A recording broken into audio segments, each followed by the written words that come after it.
With the 24th pick, the Dallas Cowboys select Tyler Smith, tackle, Tulsa.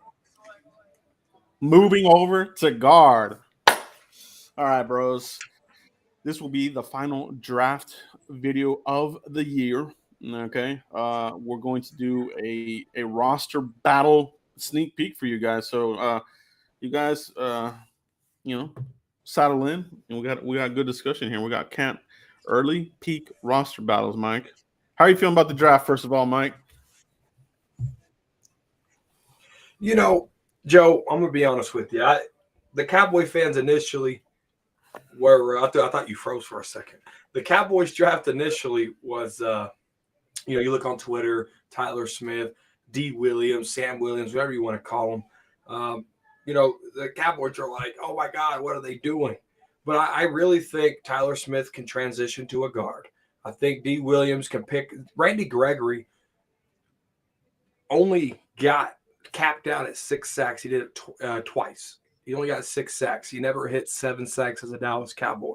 If Sam Williams can come in here and get more than 6 sacks, it's already upgraded, right? But people don't think outside the box that way, right? And then you look at Jalen Tolbert and things of that sort. This draft, and I know it's too early to say, but you look at the talent they got, even all the way down to Devin Harper. You look at the talent they got. This will go down, Joe, as the most underrated, appreciated draft in Dallas Cowboy history. Yeah, it's definitely going to be one of the drafts that could be one for the ages. You know what I mean? Because, and I say this every year, and I said this leading up to the draft, get ready because the Cowboys are going to do something. It's going to be a different name.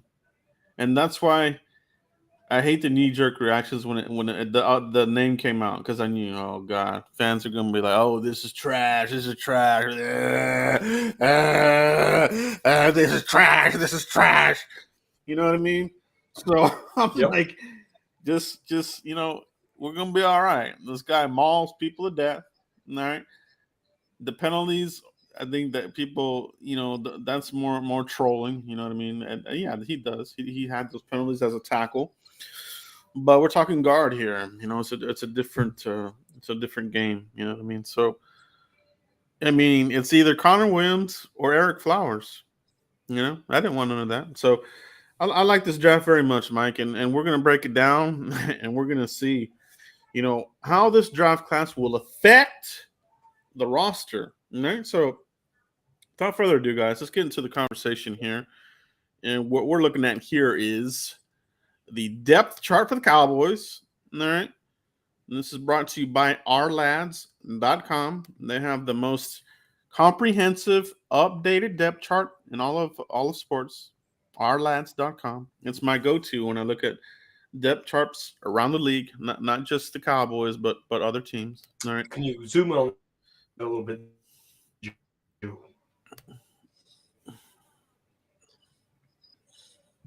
There we go. Now we're cooking with oil. Let's talk about the offense. All right, we'll do offense first, and we got the wide receivers here, Michael Gallup. All right, but Mike, Jalen Tolbert, 3rd round. What is your expectation? Who's going to be his biggest camp battle? What's your take on Jalen Tolbert? Early look on this roster. Yeah, you look at that and you already have him plugged as the third wide receiver, potentially number 2, because Michael Gallup is going to miss some time, a couple of weeks, 3 weeks, 4 weeks. But this allows Michael Gallup to get fully healthy. Drafting Jalen Tolbert allows Michael Gallup to do all the rehab. Don't worry about rushing back. Signing James Washington allows that also. Keeping Noah Brown here on a 1-year deal should tell you something.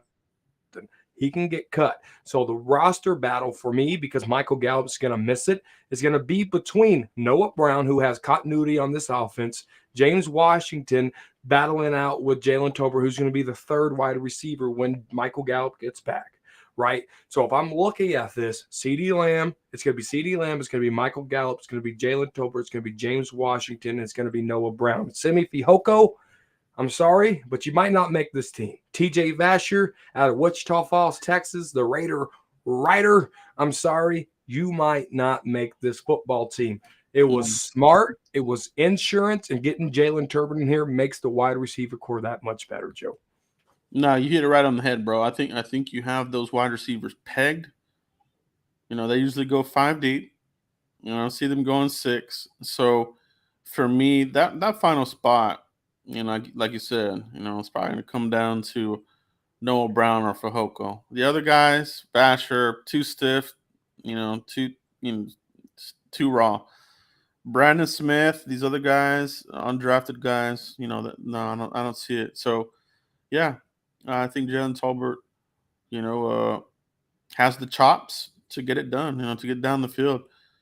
I think you will see a combination of CeeDee Lamb, Washington, and Tolbert on the field. Same as Washington has versatility as well. He can play in the inside, on the outside. Him and Tolbert are kind of similar players in that regard. Yes. But Tolbert, he's just a younger talent, man. He plays with more physicality, and he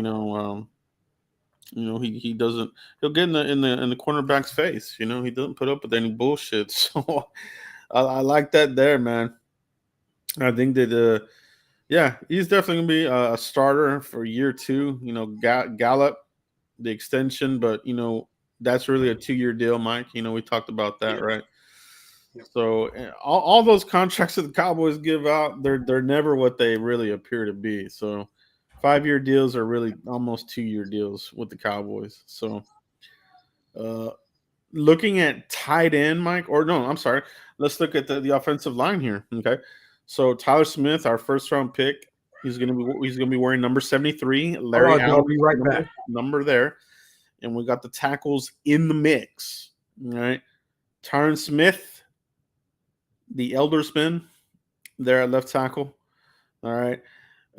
Josh Ball is your swing guy, and I think he's going to be battling that swing position with Matt Waletzko, who was our 5th round selection, right? So they got 2 guys here in the draft. They did the double dip. That's what we wanted, right? Whether it was a guard tackle or tackle guard, they got it done. So I am writing in Tyler Smith as your left guard, not with a pencil, but with a permanent pin. Okay, he's gonna be your left guard. Okay, so that's where I have Tyler Smith at. McGovern, does he even make this team? Because they got Lindstrom in here. I see Lindstrom more as a guard than a center. And I think the competition is really gonna come from Farniak for Biadish. I think that's going to be a legitimate camp battle there. Farniak and Mike, you and I have been saying it all year since the season ended. So when you see it in the preseason, you guys have been hearing it from us here first. You know what I mean, Mike? Oh, absolutely, dude. I think you hit it right on the head. You pincer in Tyler Smith there to play right beside Tyron Smith, and McGovern. If McGovern does not make this team, the Cowboys should slap themselves or run their heads into a brick wall, Joe. Why? Because there was a trade market value for McGovern. If you look at Cowboys history with players, La'el Collins, we couldn't trade him. Why? Because they knew he was going to get cut, right? So now you have all these camp battles, and if McGovern is the weak link, I don't think a team's going to trade for him because they know they have a chance at him with money instead of equity in a draft pick. Yeah. No, and it's funny that you say, there was draft value there for Conor McGovern. Guys, if you remember, there were trade offers for McGovern. And at the time, and I'm guilty of this too, Mike. At the time, it was we wanted to get rid of Connor Williams, and we were getting trade offers. And I remember vividly saying, screw that. I want the McGovernator in there. I don't want to trade him, right? Well, we got on the field. We saw what he did for a couple of games, and it wasn't good. So, yeah, I think it's not good. I think I think that was a misfire there on Conor McGovern as far as we had a 2nd round grade. We took him in the 3rd, the blinking light or whatever the hell. The blinking light was a warning light. All right, they just didn't know it. So, But yeah, man, I think the Waletzko pick there, Mike. I think the swing tackles. Who I think that's going to be what. Okay, this is how I see it happening, Mike. I think whenever Tyron Smith does get hurt, the winner of the swing tackles will be the replacement for however long it takes for Tyron to get back or whatever. So I'm talking Matt Waletzko and Josh Ball, Mike. What do you think about that? No, I like that, Joe. I like that because they said in the post draft conference that they want Tyler Smith to play that left guard position and potentially kick out to that left tackle position, right? I really think that the Matt Waletzko will be getting some reps on that left side, and I think Josh Ball will be getting reps on the right side, and then a couple of a couple of preseason games, you're going to see them rotating because the Cowboys and Joe Philbin and Mike McCarthy and Kellen Moore, they're going to try to figure out who really wants this, who really has position flex, right? We're talking about a rookie in Waletzko. We're talking about a red shirt second-year Josh Ball. So Terrence Steele, I don't think is safe. Everybody wants to write Terrence Steele in. But if Josh Ball comes out swinging like I expect them to swing, Terrence Steele could possibly be that swing tackle, and Josh Ball could be on that right tackle position, Joe. And then Matt Waletzko can go in there. You can hoard him a little bit, let him develop a little bit more. He's had his camp battles. He's had this. He's had that. So you throw in Josh Ball, that 1 year development. You bring in Matt Waletzko, and you hold him and you salvage him. But if he has a good preseason, I could see, that real training camp battle happening there. That that backup left tackle and that right tackle position is one to watch for the ages because it's going to be man on man, and they're going to get plenty of opportunities to battle it out. Yeah, it's going to be good battles, bro. It's definitely going to be good battles. I know the staff, Mike McCarthy and Philbin are very high on Steele, so it'll be hard to get him, out of that position. But if he's better suited as a left tackle, maybe they do look at Ball or what have you. So, I think either way, this lineup has been improved. Because we needed that left guard. I mean, I said it, you said it. Like we had to come out of this draft with the guard. You know what I mean? Because early. I mean, we've been looking since Ron Leary. Let's be real. We got a little bridge player there with Connor Williams to get by. He gave us some starter reps, but it was not good enough. Not good enough. Mike, let's move over to the tight ends, okay? Because I think this is going to be a fun camp battle. This is an early peek, guys. We're just talking about how this draft class fits into the roster. So Dalton Schultz, obviously, your full-time starter there. And then we drafted Jake Ferguson in the 4th round out of Wisconsin. Tight ends got a bit wiped out. I know they had interest in Jelani, Ruckert, Cade Otton, Kolar. They all started flying off the board. But to me, they got a good little player there, good steal there with Jake Ferguson. Mike, I think that he's. For me, he's the number 2 next to Dalton. Mike, what's your feeling on how the tight end room is going to look here? No, you talk about coming away with a guard, right? Because you look over there at that depth chart before the draft, and it was just Conor McGovern. And you look at that tight end position, they franchise tag Dalton Schultz, they cut Blake Jarwin, they signed Jeremy Sprinkle in there, Sean McEwen still developing, right? So you're thinking they got to go tight end here. And you hit it right on the head. Jeremy Ruckert, Cade Otton. Cade Otton was my guy. I really wanted Cade Otton to wear a star on his helmet, but that didn't happen. So you look at Jake Ferguson, he has soft hands. This guy will catch anything. I like his style. He can block, right? Everybody, oh my God, we need a blocking tight end. Schultz can't block. Why do we franchise tag Schultz? Oh my God. Calm down. He added some weight. Dalton Schultz did. He's going to be able to block. He added 7 pounds of muscle. If you're not a gym fitness, which I ain't either, that's a lot of muscle to be at. And then you bring in Jake Ferguson, who's used to it, right? In that Wisconsin system. If you draft a tight end from Wisconsin, his number 1 ability is blocking, Joe, because they run the football. And then Jeremy Sprinkle. I think the odds right here and the cap battle right here pencil in Jake Ferguson as number 2, Sean McEwen and Jeremy Sprinkle. They might keep 4. But I can see Jeremy Sprinkle being the odd man out, Joe. Yeah. No, I think that's what it is. You know what I mean?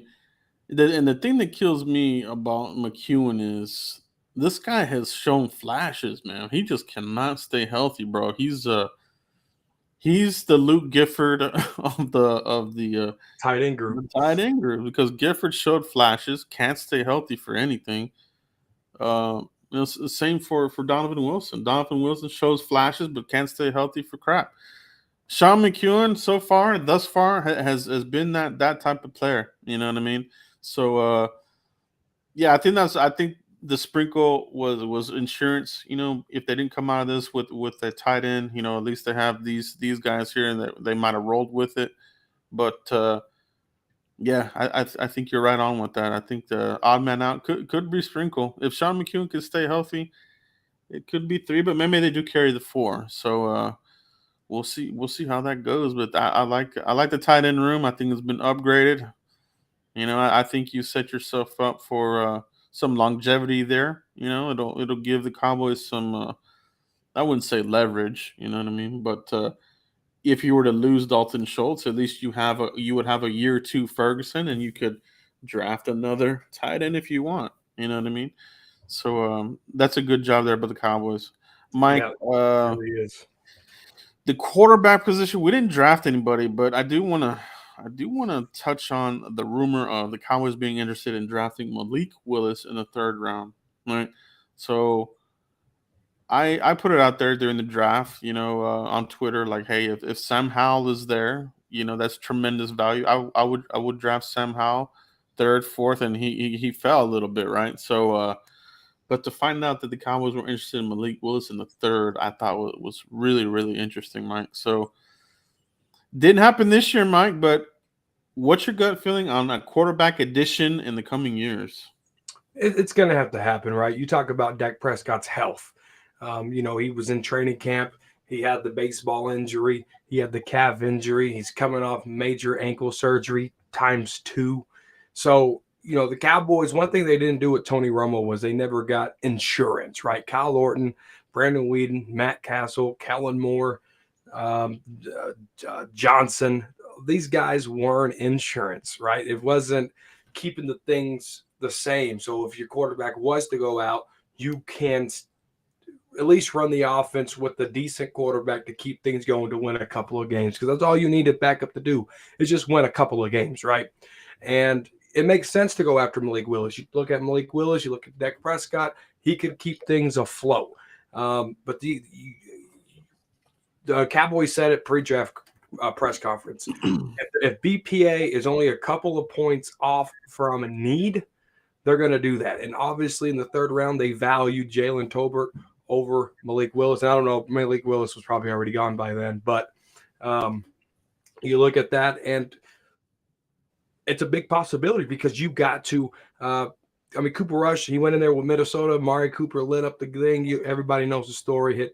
Hit Amari Cooper in the corner of the end zone and won us the football game. But how can you get better? How can you get so much better where Dak Prescott doesn't take sacks in a playoff game, where Dak Prescott isn't under and overthrowing in a playoff game, right? Jalen Tolbert's here. CeeDee Lamb dropped footballs. Michael Gallup dropped footballs. Amari Cooper dropped footballs, right? So you got to bring in competition. I'm not mad at the Dallas Cowboys for wanting to bring in competition. Yeah, absolutely. Yeah, I'm all about it. You know what I mean? And McCarthy has done this with the Packers. He's always brought in quarterbacks, and he didn't care, you know, what round they took him, you know. So it almost happened. I expect it to indeed happen next season, though. I think that Cooper Rush, you can get better there. You know, maybe you want to start grooming somebody. You know what I mean? These contracts go really fast, and by the time you know it, we're on the the back end of Dak's contract. And do you want to sign an older player at that point? You know what I mean? So, I mean, it's crazy how fast time goes. Running back, Mike, we talked about this last night. And you did a video on this too. So shout out to you on that. Go check Mike's video out on this. But, you know, we didn't address running back. You know what I mean? you and I were talking about, we think it might have been Haskins or somebody, but once, Tennessee took them, they were probably done. Like, okay, that was it. We weren't going to draft one. So we're going to roll with what we have, Mike. You got a beat up Ezekiel Elliott, a staff that doesn't want to feed the ball more to Tony Pollard, an unreliable Rico Dowdle, and Jaquan Hardy, who fumbles the ball. So, what did they mess up here without taking a running back, Mike? Or are they, or what do you feel about running back? It's definitely a cause of concern, right? Because you could have protected yourself in drafting a running back. Because we all know this is Zeke's last year with the Dallas Cowboys. When Cowboys designate him as a post-June 1 cut next year, it saves $10.9 million on the cap. If they shipped out Lyle Collins to save money, they shipped out Amari Cooper to save money, Zeke isn't getting any special treatment. Zeke will be shipped out. Yeah. Then Tony Pollard's in a contract year. You can't pay Tony Pollard like a number one running back. Let other teams do that.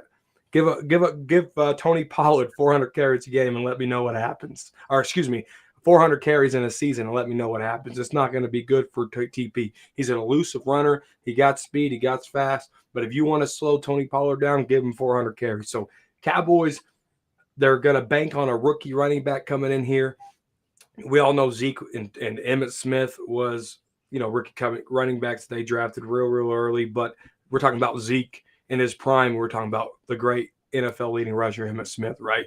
Not everybody's built like these guys. Not everybody's built like Adrian Peterson. So I think they made a huge mistake not looking at a running back in this draft, because it gives you a full season to train this guy on pass protection and learn under a guy like Ezekiel Elliott. The physical attributes can come, but the smartness of chipping and picking up blitzers and having that trust with Dak Prescott, it can hurt this football team, Joe. That's how Tony Romo got a broke collarbone against the football Giants. We had a rookie fullback. I love how people want to hang on to Cooper Rush. Come on, bro. Fullbacks, man, it is what it is. I will touch on this, Mike. I think where you might see the churn here, it might be the undrafted Malik Davis out of Florida. Cowboys, he was a 30 visit. All right. I'm actually hoping that's the case here. Maybe we can get a little steal there with Malik Davis and jettison Rico and this other guy. So that's what I'm hoping. So keep an eye on Malik Davis out of Florida, undrafted free agent. Okay. Fullbacks, I won't touch on that because those, Cowboys, I'll never involve them. I don't even know why they keep them on the team. Defense, Mike. We added two in the draft, Sam Williams and John Ridgeway, the behemoth, for the D line. Where do you see Sam Williams and where do you see John Ridgeway competing here? Who's their main competition? Yeah, Sam Williams going to be competing against not so much Dante Fowler. I think Dante Fowler is going to be that Swiss Army knife like they used with Micah Parsons. I'm going to be honest with you. I think it's going to be against Dorrance Armstrong. If Dante Fowler, he's going to be moving around a lot with Dan Quinn. So you're looking at Dorrance Armstrong, a true right end, D. Williams, a true right end, right? So you look at those camp battles there. Dante Fowler is going to be in the mix at right, left, in the middle, whatever. So there's that. And I guess they got him here on the left end, but Dante Fowler is going to move everywhere. And then you look at that right end with Dorrance Armstrong and Williams. And then you got Golston there. I like what they did with the defensive line, because you can keep 10 to 11 on this roster and really protect yourself and get fresh bodies, Joe. The 49ers, they ran all over us. We couldn't stop the nosebleed, 31s, third and shorts. You look at the Cardinals game last year, the Rams game just a couple of years ago, and we're still drafting. We haven't even fixed this problem here, Joe. So I like what they brought in here with Ridgeway. What do they call him? The Vanilla Gorilla. And D. Williams here. So Oso Digizua. I mean, you get fresh bodies. You keep 11 on that line. You keep fresh bodies. I'm digging it, Joe. No, that's what it is. It's the rotation, right? This would have been the lineup that Ron Marinelli would want, right? He always wanted to have this, fresh legs attacking the offense in waves. We never really had it, right? Now I feel like they do. They have a good stable of defensive tackles. Talk about Gallimore if he can stay healthy. Osa, I think, has the potential to be something special. If he makes that sophomore leap, I think he'll overtake Gallimore as far as like your star tackle DT, right? Ridgeway, big body, behemoth type of guy. Yeah, I like that, man. And if Bohanna can improve upon his game last year, it seemed like he ran out of gas halfway through the season, and we That's he true. was on milk cartons after that. We never saw him again, really. So Carlos Watkins, I think he gives you some good snaps and stuff. Run defense.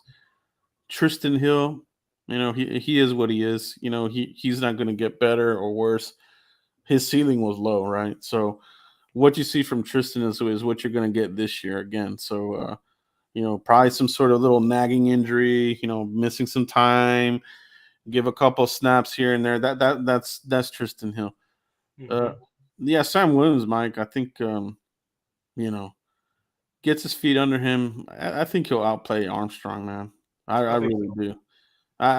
Just the measurables alone, that's hard for these tackles in this league to deal with. He's got the length, he's got the bend, the motor. I think those are fantastic, traits. You know what I mean? I really the Sam Williams. When I found out that everything was indeed cleared and everything got vetted and everything, I was like, okay, well, good. You know, I think you're in a lot better spot than you were when you drafted Gregory. When we drafted Gregory, it was like, okay, this guy's going to be suspended right off the bat. And I think he was, right? I mean, his rookie year. He was. Yeah, so Sam Williams will contribute right off the gate, and Chauncey Golston, that's a good little rotational outside guy, inside guy. So the D-line, I think, is good, man. Let's move on to linebackers, Mike. So this is where it gets fun for the Cowboys. They didn't really have it as a high need, and they kind of admitted that, in some of the interviews leading up to the draft. So that's why we saw a lot of mock drafts with linebacker not really going high, right? But you look what they got, and they got themselves some steals here. I think you talk about a year or two, Jabril. We still got to make sure he's made the full recovery. But Damone Clark, Mike, and Devin Harper, these guys, I think, have the opportunity to bounce some of these guys that have been lingering around here, like Luke Gifford, for instance, and some other guys on here. No, the Damone Clark. I know everybody wanted Nakobe Dean. That's the one, right? Not it wasn't Lloyd. It was Nakobe Dean that kept falling. I think the Eagles got him.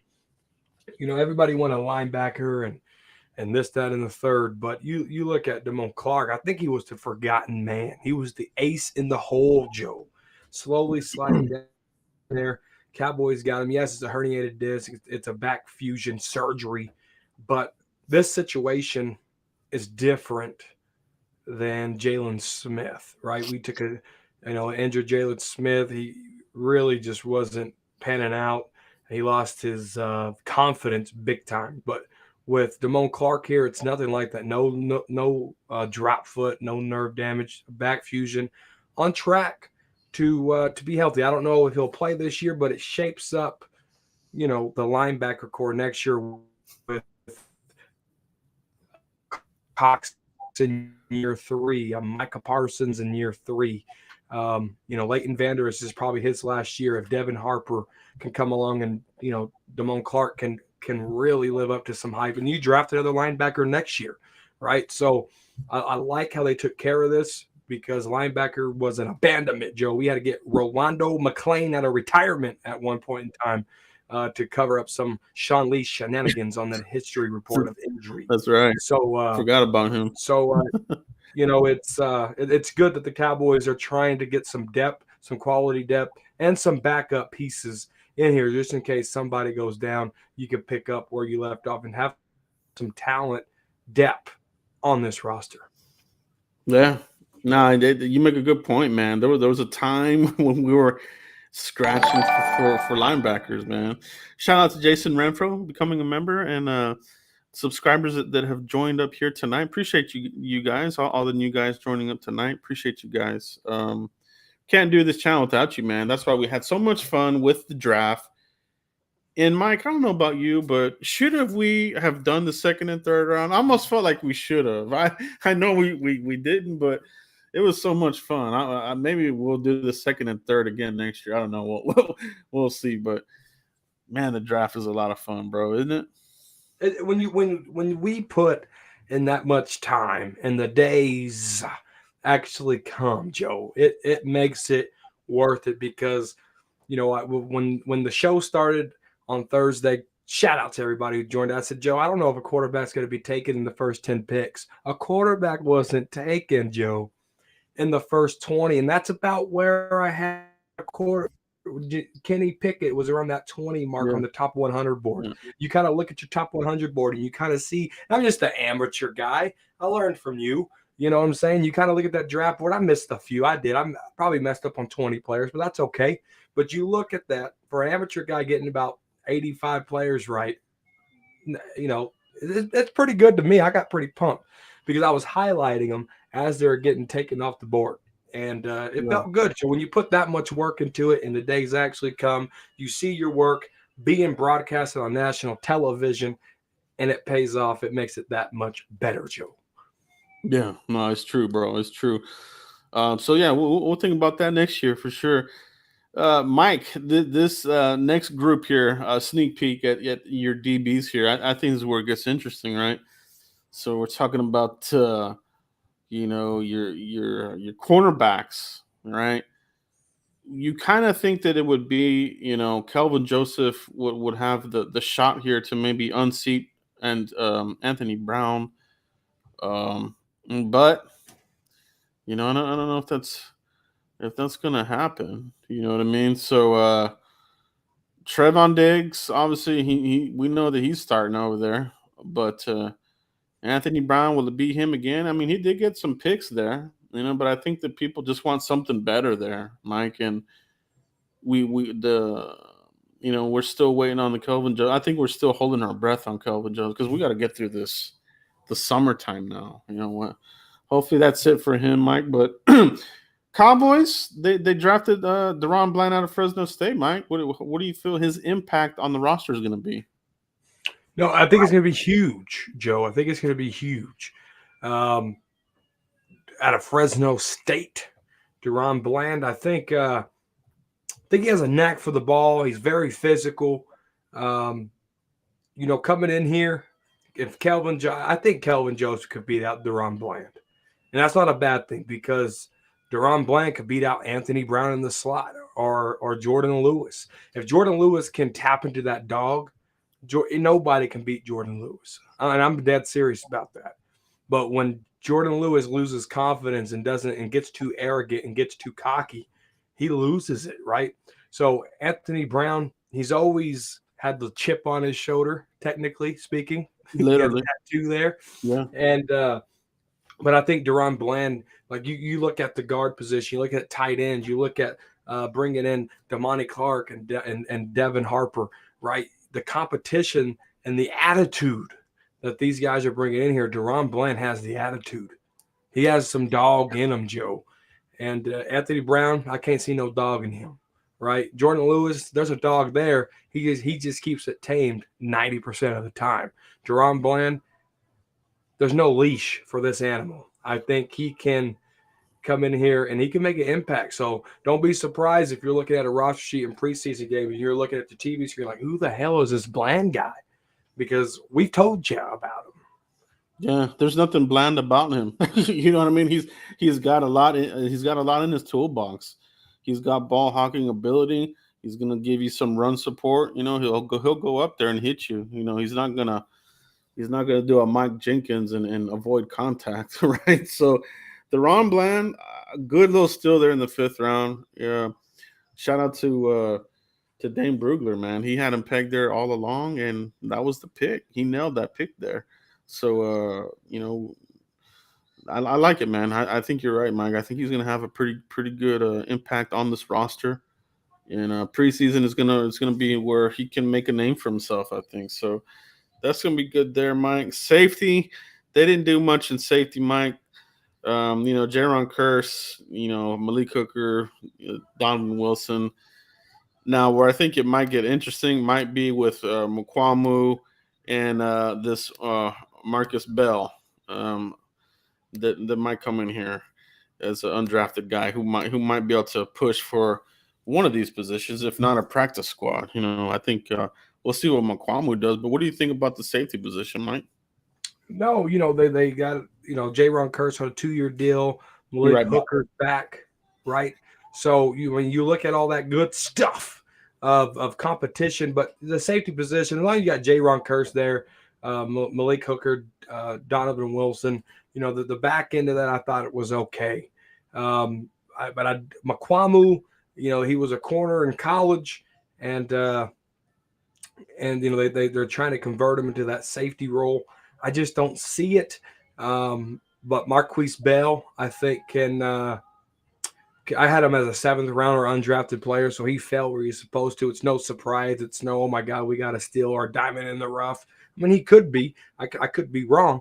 But at the end of the day here, Joe, and in the chat, Marquise Bell, I really think can compete. But, we always talk about this player is standing out in training camp. But what happens when the lights turn on? A lot of these players disappear. So preseason games is where I want to see these guys not in shorts and shoulder pads running around, air hugging players and stuff like that. So it's going to be real interesting to see what happens with Donovan Wilson or Mukwamu or Marquise Bell. So Cowboys really didn't do a lot there, guys, but they're keeping the need there with Jaron Curse on a 2-year contract, Malik Hooker, that caliber of player. Both these guys are going to be 2 years in a Dan Quinn system, so it's going to be good. I can't wait to see how Dan Quinn uses these guys after 1 year into 2 years, and to see, can Jaron Curse get it even better? Can Malik Hooker adjust to the Dan Quinn system and make him better? So they really have a good feel for that. That's why I think they didn't try to go out and go get a big name safety in the 2nd, 3rd, 4th round or whatever. Yeah, I agree, Mike. I heard what you're saying there. Sorry, I had to tend to my dog here. He was making a mess here. So, man, I agree, man. You get these guys in here, and Malik Hooker and Jaron Curse, another year under their belt with Dan Quinn, like you said, and we should get some possible Pro Bowlers out of these guys, man, this year. I think Curse, Hooker, Donovan Wilson, man, if he could just stay healthy, that's my biggest thing. But some guys are just like that, right? I mean, we've been looking for safeties for a while. I think that pick might be coming soon, man. It might be next year where they finally, do something here. So, but you might get a steal there with Marcus Bell. He's got the size and length that fits that Dan Quinn, prototypical type of safety, right? So, yeah, good discussion there, Mike. We did one last position I think we'll discuss here, Mike, is the kicker, right? We signed Chris Nagar, in, I guess you could call it free agency or whatever, and Jonathan Garibay out of Texas Tech. So, I know a lot of fans have got some hype on the kicker there, and I think that that's going to be a camp battle. May the best kicker win that. I'm actually pulling for the undrafted guy out of Texas Tech. I think he might be able to pull it off. But any thoughts on the kicker there, Mike?